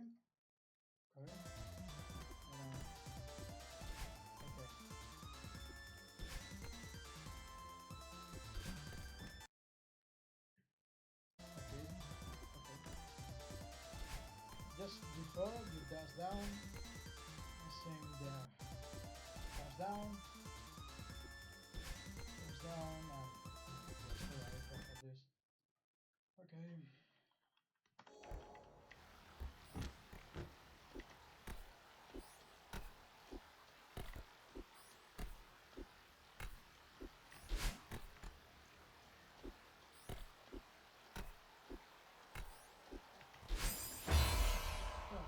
thing about the Democrats, and he's like, oh no, it's the blueberry pie. Ooh. Something tells me if the numbers were looking good for the Democrats, he wouldn't have been saying that. Now, as the bad numbers continue to mount against him, his chat ends up getting quite a bit of anxiety about this. See, but the thing is, they're not just getting anxiety, they're literally feeling shitty because this guy, Vosh, this horse-looking motherfucker, he was literally feeding them false information and false hope all day. Like, you gotta realize, these people feel shitty. They were lied to and gaslit. They believed in something, okay? And, yeah, and they were literally just all lied to by this guy. Not maliciously, of course, just because he's a fucking idiot. Situation. And how it feels to just consume blatant misinformation. For real, for real. let's just say, Vosh didn't like that his chat wasn't huffing the same hopium that he was. Where's the smile, horseman? No smile? Is there a chance for a decisive victory? At this point, there's a chance, but it would be very much like a, wow, I can't believe at the very end here things worked out so well. How this deep in the election did he still not see it happening? What is even going on? I was away for a few hours. Has something happened in that time to dampen spirits? Well, chat is creating an echo chamber for themselves. Oh my fucking god. That is the most echo chamber thing I've ever heard in my entire life. This dude lives in such an echo chamber that he thinks that when chat sees reality in front of them, they are the ones in the echo chamber. Like, this is incredible levels of delusion. I fucking love this. This is the political commentary that I like to hear. And dampening their own spirits, so, you know, maybe. They're dampening their own spirits. Holy shit. Patrick from SpongeBob could have seen through this shit. This is worrisome, though. Initial CNN exit poll, Harris currently carrying Latino voters by narrower margin than Biden. Biden won about 65% of support among Latino voters. Exit poll currently finds Trump taking about 54% of Latino men. Okay, so he just saw a massive factoid in front of him. Oh my god. I wonder if it literally is just sexism. This guy's the worst political commentator I've ever seen. Again, don't take that as fact, because I don't know the rest of Vosh's stuff, okay? So I'm just saying that based on this snippet and cope session that I'm seeing right here, all right? Bro, you literally had to snake back into identity politics? Oh my god. Wow, it's literally just sexism. It's all the Latino men, I guess, are sexist that they're voting for Trump. Like, oh my god. This is pathetic. It's like, he's like, my calculations were perfect. My analysis was immaculate. I just didn't account for the sexism. I'm genuinely confused why we have an electoral college and don't just leave it up to the popular vote. Because if our elections were determined by popular vote, Republicans wouldn't win. So first of all, it's funny because Republicans just won the popular vote. That's also funny because that's not why there's an electoral college. Like, he literally just peddled a conspiracy, okay? He is, maybe he didn't mean it seriously, all right? I'm just gonna be saying that. Maybe he said that as a joke. But some of the idiots in his chat are probably gonna believe that. That somehow the Republicans rigged the Electoral College to exist for their benefit. Like, do you realize that's what he just said? Just leave it up to the popular vote. Because if our elections were determined by popular vote, Republicans wouldn't win. That's how fucking brain dead conspiracy theories spread. From one moron that said something stupid, and now thousands of people that were watching him heard it. But genuinely, why is it set up like that, like to begin with? Because back in the ye olden days, America is a very big place, and when this country first started out, when you think about stuff like homesteading or the Louisiana Purchase, it wasn't really feasible to reliably count and then deliver all the ballots for something like a presidential election. Keep in mind that we were one of the first countries to even have a vote for something like that. So if you can imagine the logistical difficulties of having all these votes counted across thousands of miles of territory, and then assembled for, like a single election, basically impossible. So instead, you consolidate the votes in each state, and the states send electors. It was designed. It was purely a product of the logistical difficulty of managing elections 250 years ago. There's no modern day explanation for it. That's insane. Is that really the reason that he's giving? I'm pretty sure that the reason why there's an electoral college, first of all, it's before the Republican Party ever existed. Second of all, I think it's because that was the only way to make the states actually get along and make a United States, right? It's actually, if I could be wrong, but I'm pretty sure it's in the Constitution because otherwise the small states would never want to join the big states because they knew they would just literally be outvoted and completely powerless in the voting system. So that's the only way that they got together, right? Like, isn't that just purely and utterly normal logic? Any explanation for it today? Anybody saying like, oh, it helps the smaller states get represented? No, that's just Republican horseshit. It has nothing to do with it. Republican horseshit. Okay. Absolutely. I mean, I do think that the Electoral College thing is stupid right now, but the reason why it was invented was definitely not to help Republicans, all right? Nothing to do with it. They only like it. They post hoc justify it because it favors them, because the Electoral College disproportionately favors smaller states in the way that it's allocated, the mathematics of it. Yeah, the mathematics and the thing and the thing and the thingamabob and the other one. Word. If only he knew at the time That Trump would win the popular vote too. not only would Republicans sweep the Electoral College, they would decisively win the popular vote as well. Something he thought would actually be impossible for the Republicans to do. Yet, if he was paying attention to data, not just from his own side, he would have seen that this was a distinct possibility. He truly thought that wasn't a possible outcome. That's because he was the one in the echo chamber, just like all these fucking nutcases. The left loves to Vosh knows a thing or two about horse shit, so... talk about abolishing the Electoral College. Well, I bet a lot of them are starting to second think that narrative. Especially now that Trump has won the popular vote as well. And he didn't just barely win it, he won it by quite a decent margin. One question, should we be scared? No bullshit. English is not my first language, so I am not. Get the sarcasm, please. No. Link es otra vez el héroe. Un momento. Ahora le toca a Zelda tomar el relevo. Para rescatar a sus súbditos, la princesa Zelda deberá emprender su propia aventura y usar la sabiduría para salvar su reino. The Legend of Zelda: Echoes of Wisdom. Solo para Nintendo Switch.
You should never be scared because being scared isn't productive in this. Should I be scared? No, being scared is not productive. Devolve to automaton. Praise Victor, the herald of machine. Instance. The election is evolution. not going as well for us as I had hoped, but our loss hasn't been guaranteed. I think it's still very, very close. Oh my god, he's insane. Like, he's actually I don't crazy. think being scared will improve your day. Being scared will not improve your day. After he literally sells false information for the last 10 hours. Yeah, here is the mind killer. Harris campaign manager sends email to all staff. While we continue to see data trickle in from the Sunbelt states, we have known all along that our clearest path to 270 lies through the blue wall states, and we feel good about what we're seeing. Well, that's nice. He's really still gonna believe that at this point? We don't have election day results from Philadelphia, but we do know we're overperforming turnout expectations there. That's nice, yeah. That's nice. In Wisconsin, we know there are a significant amount of votes remaining in Dane and Milwaukee County. Oh, what, you're hopiuming now just because it's being said by the campaign and not me? Wait, you think that the campaign is any more realistic than you? This is insane. Like, these people are all complete shams. Like, none of this ends up being true. Oh my god. If anything, I'm more trustworthy than them because they would never admit they have a good shot at losing. What can't... Bro, you didn't admit they have a good shot at losing. You are literally the propaganda. Oh my god. Payne would do that. I'm speaking impartially from the side, and you're like, oh, now that the Harris staffer is saying it. So impartial and on the side. The people who sent Bill Clinton over to Michigan to explain to Muslims how they're stupid for not supporting Israel, these are the people you... Oh, no, okay, sure. No, that's fine. That's fine. No, that's fine. Don't worry, Vosh. We know that being impartial is literally your bread and butter. No, I know they're great decision makers. They have better information than you. Still a 12-point... He literally reads tweets. His information is reading tweets. It's like, I do the on-the-ground journalism. Pulls up a tweet that says we're 12 points up. But that's not impossible at all. This isn't impossible at all. Like, in order to make this, Kamala Harris would just need to go 56-44. Ah, yes. There's no way, dude. Come on. No, you come on. Worm. 56-44 with one guy in chat says, come on. This dude, you come on. The majority of votes left to be counted are in Philadelphia and the surrounding suburbs. Your brain is poisoned.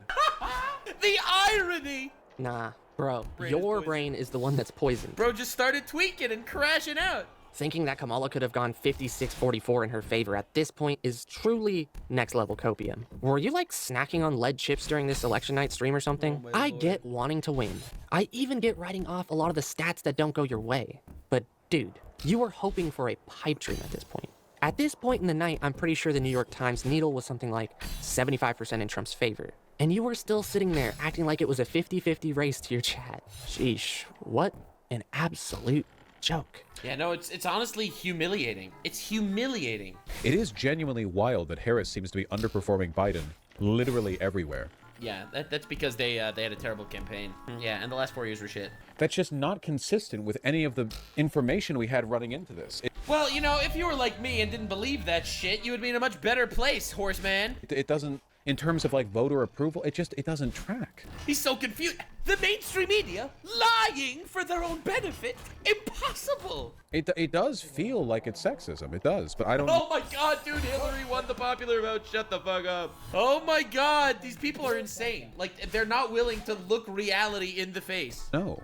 People were pretty sick of Trump in 2020. Do you really think that's... I mean, that might be a huge part of it. It might genuinely be that American voters are really retarded and they just don't remember after 4... He's like, my data was empirical. My facts were analytical. The only thing I didn't count for was the retardation of the Americans. I love it so much. I'm having a very good time. Have you noticed? I hope you noticed. 4 years of Trump. Hope your day is good, by the way. Make sure to take care of yourself and drink lots of water. People were like, wow, this guy's... His profile picture is a horse. Yes, I'm glad you noticed. ...a dangerous idiot. And then you have 4 years of nothing much happening. And then people forget. They forget how bad the Trump administration was. How, like, every single day there was a new crisis or some new insane degradation of our standard. Isn't it crazy if she lost the popular vote? Not saying she will. I don't think she's going to lose the popular vote. That Still, this late in the election, bro, it was 2030 to 2010, and he's still hopium and copium. It's not going to happen. I mean, California's votes are nowhere near all the way. Like, They're not going to happen. It's literally impossible. It's impossible. The Electoral College, well, that was invented by Republicans. That's not going to happen. Yeah, not I wonder why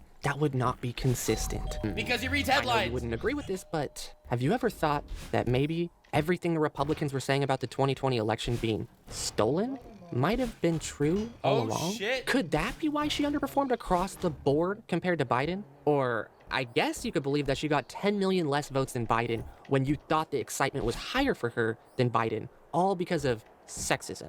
I don't know, man. Sure. Seems like you just don't want to believe what is written on the wall in big, bold letters. Yeah, I'll tell you what was written on the wall. It's written, dumbass. Kamala is just not speaking at all, and her watch party is dissipated. Is that true? Is she really not speaking? Uh-oh. Ooh. That's surprising. Well, it's not surprising if she's getting absolutely destroyed. Why pull back like that? I mean, even if you're losing, why pull back? Because she knows it's over. She at least sees reality for what it is, unlike Horseman. God, MSNBC is reporting Trump made double-digit gains in Manhattan. This is it. I have to admit, I am running out of I'm running out of propaganda. I've been trying to give you as much propaganda as possible. I have no more conspiracy theories that could possibly explain this. There's an analytical failure here. I don't understand, to be honest with you. Trump is en route to the Republican HQ. Yeah, the way things are going, there's a possibility that he might not even need to steal the election. The smugness of this motherfucker. He might not even need to steal it, guys. He might actually win.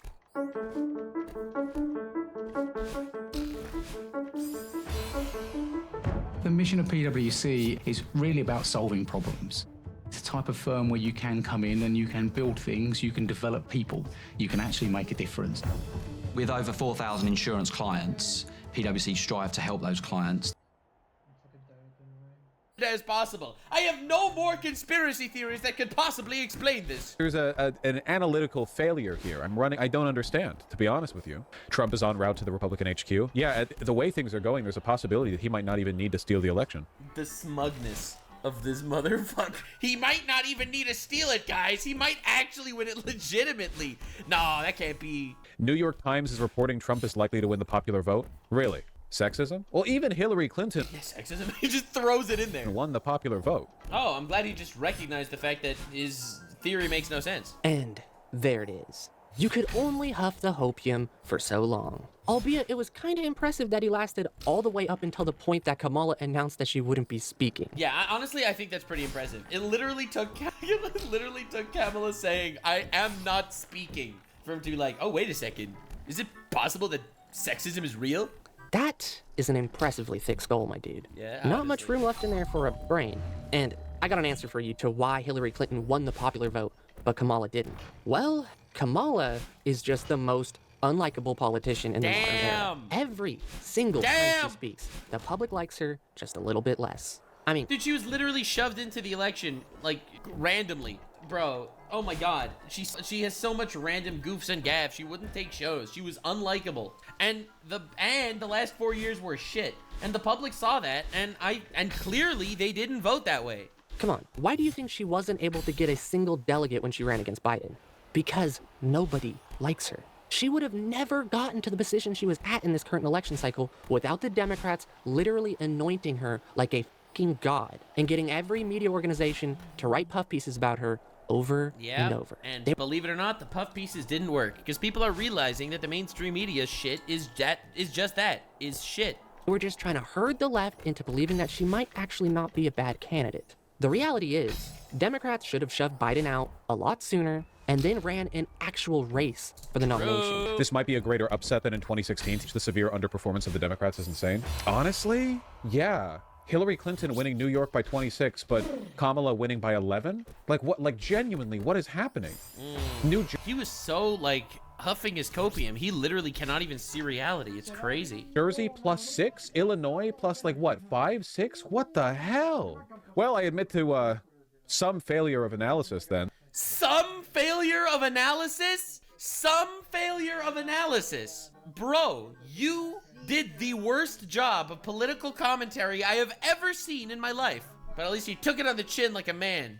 Though I think I'm as surprised as a lot of other people. I was more or less correct in my guesses with Hillary Clinton, though I wasn't streaming at the time. That was just me taking off guesses, like, as a college student. Man, I predicted all that entire election correct to the point. I mean, I didn't stream it or record it or have any evidence of it, but I was literally super correct. So my track record's pretty fucking good. I have to say, I'm pretty good at that shit. Yep.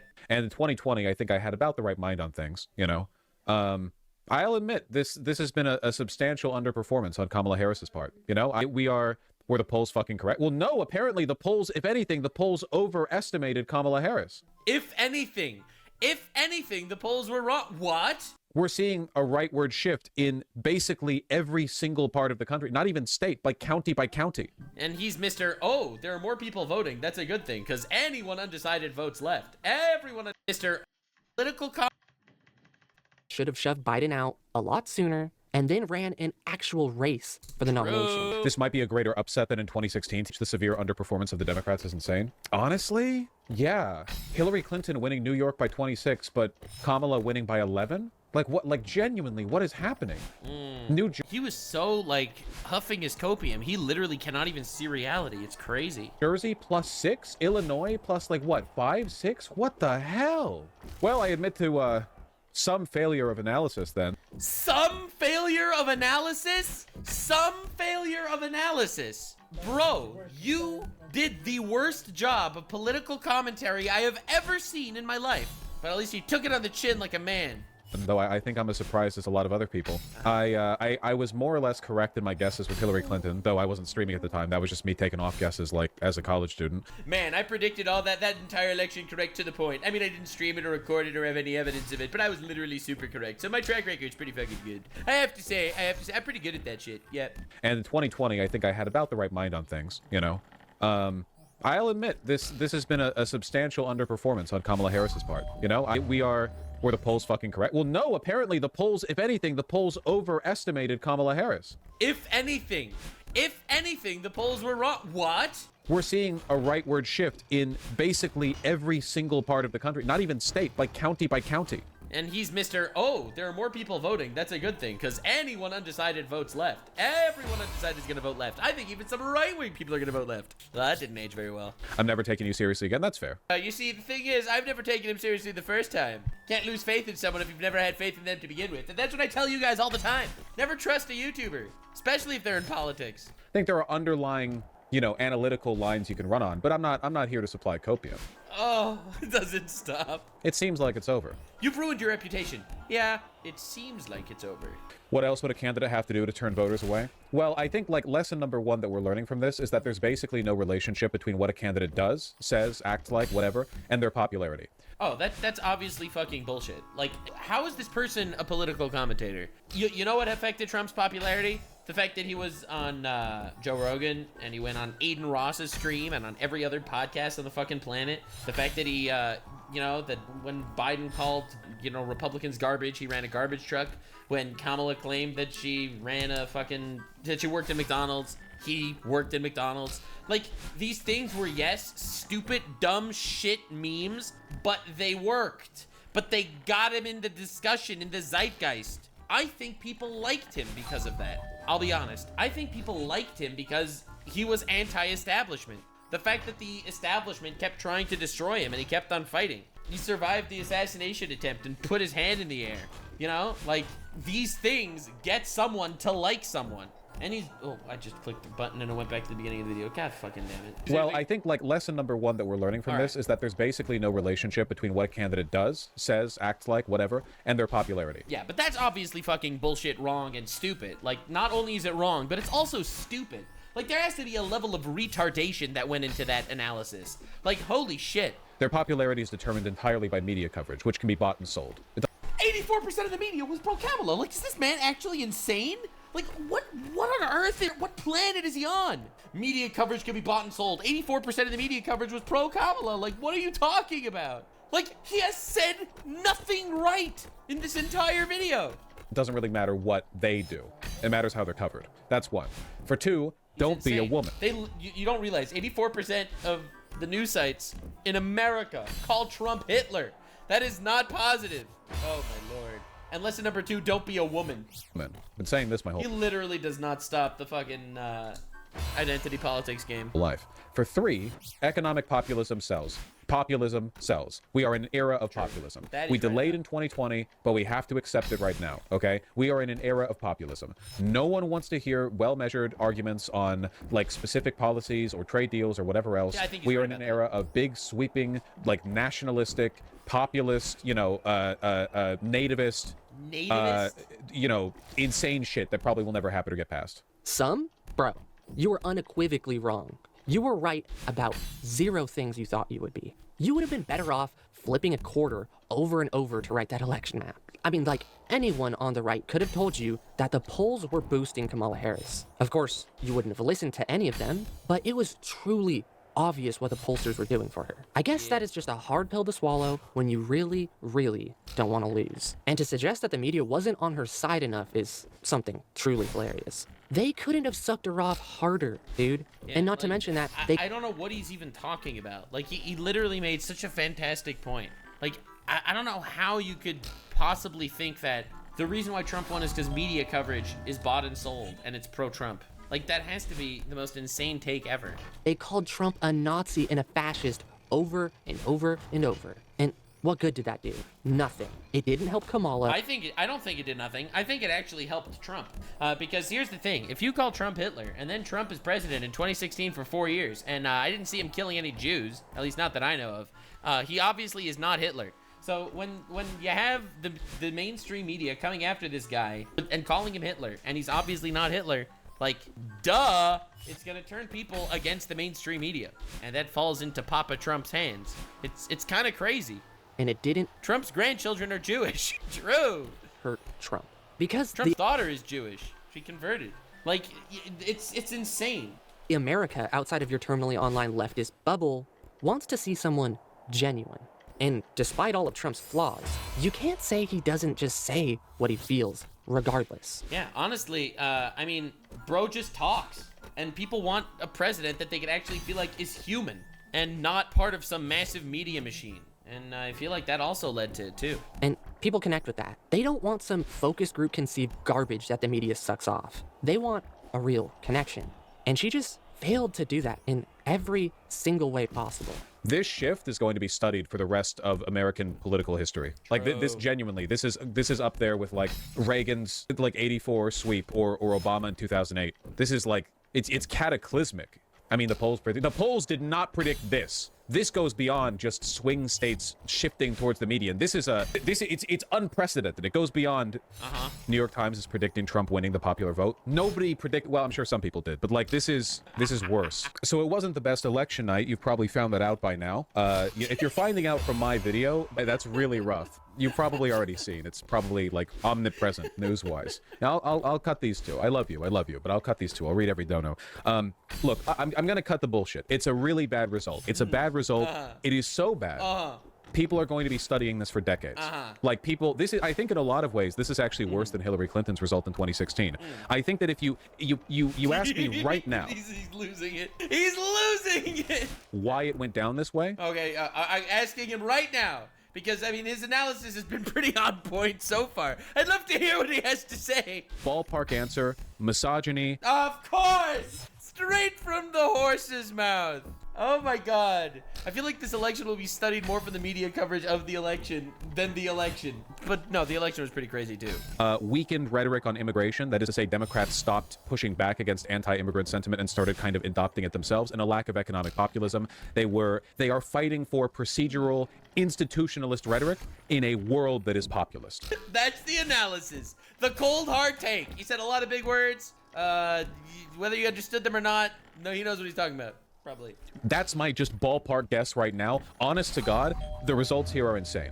I'm not, ashamed to admit that my estimations of it were wrong. I think a lot of people's were. That's life. Not mine.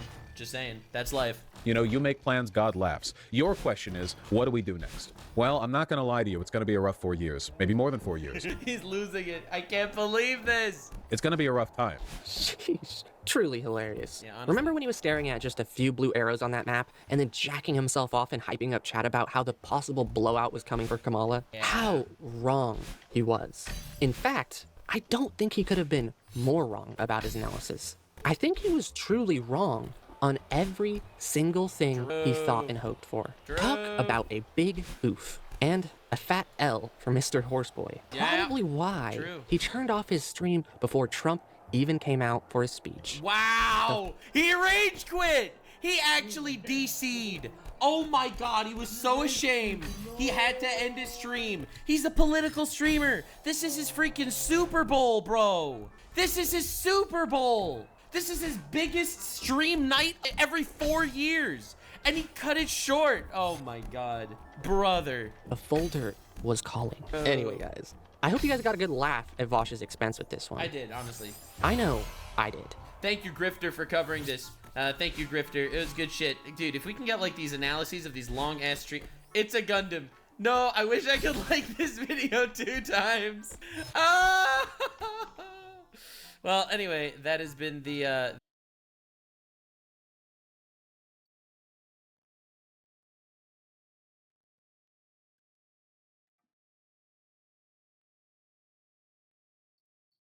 People that have rights and journalists, welcome to a brand new video making fun of morons. That's right. We make fun of morons on this channel and it's glorious. It's great. Do they hate me for it? Perhaps. What are they gonna do? Moron around in the comment section? We've seen enough of that. Anywho, there has been quite the interesting development lately. There's been a brand new meltdown. Trump just ended the career of like an entire panel of like dumb folks. And I'll be honest, while I'm not gonna sit here and make believe that the orange man is always right, I am gonna say that the dumb folks are always wrong. So this is the funny thing that just happened on the Piers Morgan Uncensored. All right, so on Piers Morgan, he just had like a whole panel of leftist dudes basically having collective meltdowns over the elections. Now, the funny thing is, not only are we still having meltdowns happening 2 weeks after the elections of people that aren't willing to live in reality, but they got the famous guy that always predicts the elections correctly. He's predicted every election correctly ever. Except for this last one, where he was proven completely and utterly wrong. This man's career is over, all right? He was known as the election predictor, and not only did he have a glorious meltdown on election night, which of course I appreciate immensely, however, he just got obliterated. Like obliterated, live. So we're looking into more meltdowns. Trump ended these guys' careers. Like, they're cooked. Like, you can never, like, take them seriously again. And let's see what it's all about. I think Kamala ran basically the platonic ideal of a non-woke Democratic campaign. What's the future of the Democrats? Who would you like to see run the... Didn't she call herself a black woman? Like, a lot? Isn't that, like, a relatively woke move? Did you hear Ellen DeGeneres moved to the UK? Wait, Ellen DeGeneres moved to the UK because Trump became president? All right, I guess one good thing happened that since Trump became president. Let's go. Jon Stewart, honestly, a controversial, charismatic celebrity might make all of the difference. Possibly the loss would have been worse if Taylor Swift and folks like Oprah weren't working with Kamala Harris. These people are all fucking crazy. It's like, oh, Taylor Swift ruined the elections by supporting Kamala Harris. Although Taylor Swift is popular, obviously she's not Ellen moved because of the Diddy parties? Yeah, that's more likely. that popular because she did not move the needle. Alan? Because no one gives a shit about celebrity opinions anymore. You deserve a tall glass of shut up juice. Oh shit, a tall glass of shut up juice. Oh lord. You live in a total world of denial. Dude, I love this so much. I love the meltdowns. Everyone's living in a world of denial. None of these people know what they're talking about. Every single person on this panel predicted a massive fucking blue wave. A blueberry pie. I read your own followers' comments and they No. all trashed you. I read your comment section. Fraud. Ah, no. This is the guy that predicts the election correctly every single time except for this time, right? Like, this is the time that he got just completely and utterly destroyed. I mean, brother, I said what was going to go wrong. It did go wrong. I was right. It's lovely to see a post-election harmony. Dude, this fucking guy, Piers Morgan, literally gathered together a bunch of leftists to watch them at each other's throats the entire time. Like, this man knows exactly what he's doing. It's hilarious to me that he's supposedly a centrist, supposedly, and he's like, holy shit. Should not be taking cheap shots at me, and I won't stand for it. I mean, I won't stand for it. I'll take cheap shots at you. Alan. Oh, God. The inquest into the shock death of the Democratic Party has so far proved inconclusive. Like, the only clear message emerged. God, I love it so much. Every time they ask the Democratic Party, like, what's going on, every single person gives you a different answer. It's like, oh, it turns out 51% of America just hates women. It's like, whoa, wait. That's your conclusion? Yep, that's the conclusion. From the ruminations, as with the campaign itself, is that the orange man is still bad. Just about nobody else. No one's changed their opinion. Every single person that thought Orange Man bad before the election thinks Orange Man bad is now. The only argument is why Orange Man won. Is it because the Kamala campaign was awful? Or was it simply because people just hate women more than they hate Trump? Left agree on why the orange man therefore won by a landslide and what should happen next. Here's just a snapshot of views from the masterminds who were wrong about, well, almost everything. Oh, I love masterminds that are wrong about everything. Dude, for me, smug people just absolutely losing their shit is so fun. It is time for the Democrats to say, okay, and you and I have talked about this before, a lot of Hispanic voters have problems with black candidates. No! This is MSNBC. It's like, yes, it's the Hispanics that are racist. Yeah, it's totally not racist to call a race of people racist. You really think Trump won the election because Latinos hate black people? Like, that's gotta be the biggest fucking shit I've ever heard in my life. Dude, you see, this is what I'm here for, all right? I know you all think this is slop, and I don't have a passion for the craft, but I do have a passion for the craft, okay? I love my job. Like, where else would I get to hear this? Yeah, this is some trustworthy news. Right. Right! The guy says right! Oh, my God! They're not living in reality. With other Hispanics, you got some that don't like each other. The working You got Hispanics that don't like each other. Oh, my God. class of this country is angry, and they have a reason to be angry. True.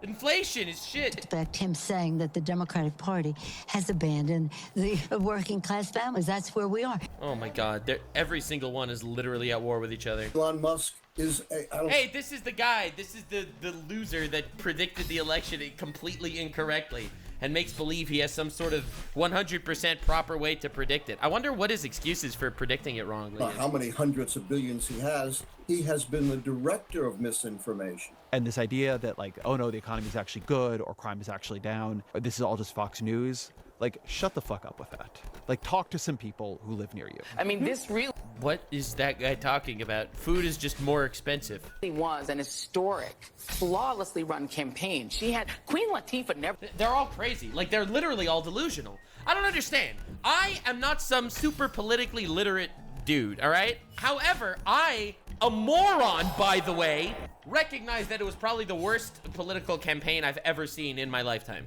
The Kamala campaign was flawless, that they spent over $1 billion on a campaign that is still currently left her in debt of like $30 million in debt, and she lost, and she didn't go on any podcasts. But oh, don't worry, she released a Fortnite map without guns. Like, flawless? It was a flawless failure.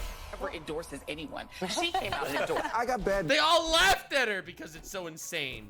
Like, bro, it's wild. It's like, these people, their opinions are literally decided in uterus. And then they have to come up with justifications for it. News for you. They don't have a monopoly on stupid. You wear Yeah. Queers for Palestine t-shirts and masks 2 years after the pandemic ended. Yeah, we covered this. And you can't define woman, I mean person who menstruates. Yeah, but the funny thing is, they didn't, Piers Morgan here didn't show the clip of Bill Maher earlier saying that Trump has no chance to win because he only has a couple of, like 100,000 fringe fans in the country. Exactly. Whatever the prescription should ultimately be, the diagnosis is surely crystal clear. Trump has made commanding inroads with working class voters, black voters, Latino voters, urban voters, and young voters. It's a veritable rainbow coalition of disaffected people who the Democrats have traditionally relied upon, more recently taken for granted.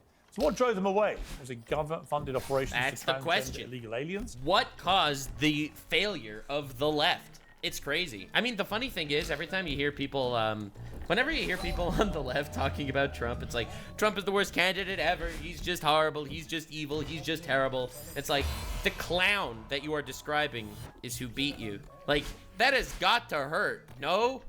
Like, he's not just a clown, he's an entire circus. And then he wins in a landslide. It's like, what does that say about you, brother?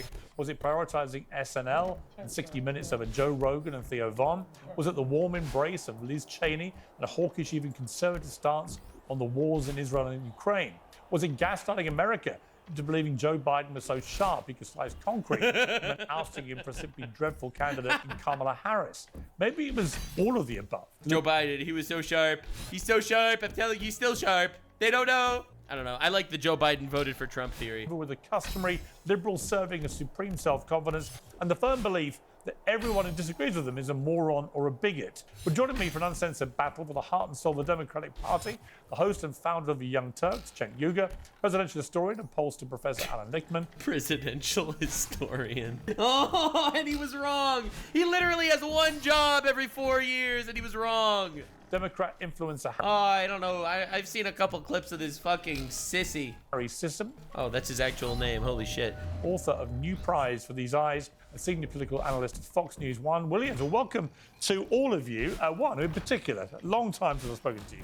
Great to have you, I think, making your debut on Uncensored, so thank you very much. This is Blue on Blue, chaps, so you can rip into each other to your heart's content, and hopefully out of it, we may get some form of consensus. Dude, I love how it's like, he gets a bunch of right-wing guys on, and they're all, like, relatively friendly with each other, and then he gets a bunch of left-wing guys on, and they all, like, fucking pull out their Jedi lightsabers, and they're ready to fucking rule of two this bitch. Like, it's actually insane. It's actually completely wild to see this. Like, guys, fight for unity.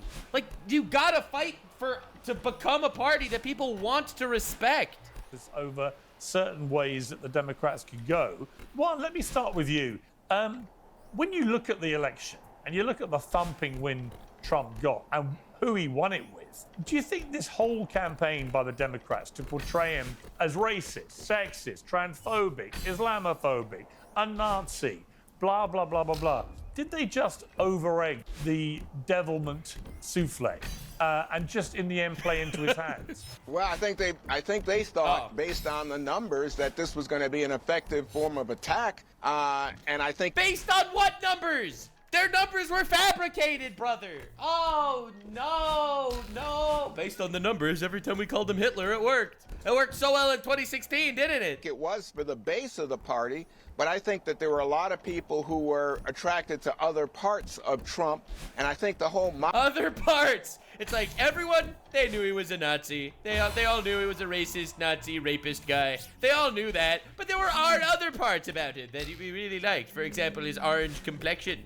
perhaps. Macho man thing, it worked. You know, you were talking about. It was his macho man thing. People looked away from the obvious Nazism and sexism because of his macho man thing. This is the level of analysis that we all needed. A rainbow coalition? No, it wasn't a rainbow coalition, but I think that you saw... Because rainbows are gay. White men still go big for Trump. You saw the Latino men, and I think that's the big story of the election. Latino men suddenly went towards Trump, and there were some black men. I think it was a male thing, and I think, again... It was a male thing. Dude, like, I don't understand. Am I missing something incredibly obvious here? First of all, the left has been vilifying men for like the last who knows how long. That's one. And two, bro, you know that women are about half the population, right? If he won the popular vote, then obviously women went for him too. Like, I don't understand. You know, the idea that he said offensive, vulgar things about women, the fact that he is, and you know, says he wants to be an authoritarian, that's all true. He says he wants to be an authoritarian. Listen, I've heard a couple of Trump speeches. I don't remember him ever saying he wants to be an authoritarian. I could be wrong. But I think a lot of the men said, you know what, we like it. He's macho. We don't mind if he's Hitler. Bro, Oh, he said dictator. Yeah, all right, that's close enough, I guess, to authoritarian. But he never said he wants to be a dictator. I think he said it in hyperbole, at least from what I remember. I think what he said implied he wanted to be a dictator, but whatever. Ultimately, this is insane. Insane. This is the worst take I've ever heard. Yeah, I think that's right. And I mean, Professor... What is he, like, what is he saying? I think that's right? What? Am I the only one seeing, like, something wrong here? Listen, I am not a political analyst guy, okay? All I did was guess the election correctly and predict everything that was happening right. But aside from that, I am no political analyst. I don't think that Trump won because he's a macho man, so people were looking away from the Hitler. Correctly forecast result of 9 of the past 10 US presidential elections, but not this one. Oh. Like most pollsters, I have to say, very, very few people predicted a big win. Very, very few people predicted a big win. Yeah, anyway, I'm right. Other than I might, if I may be so modest, I did. I went on Fox News 10 days before with Brian Kilby and said, I think he's going to win big. But actually, most people thought it would be incredibly tight and it could go either way and so on. But it wasn't that at all. But why do you think Trump is so difficult to poll? Which is clearly the conclusion I would draw from this. Well, you know, I am forthrightly willing to admit I missed this election. Very forthright of you. You put out a prediction and it was wrong. There's no room for interpretation. I still think I actually had 10 out of 10 before. I think I was right about 2000, but we're not here to litigate that. I still think it's a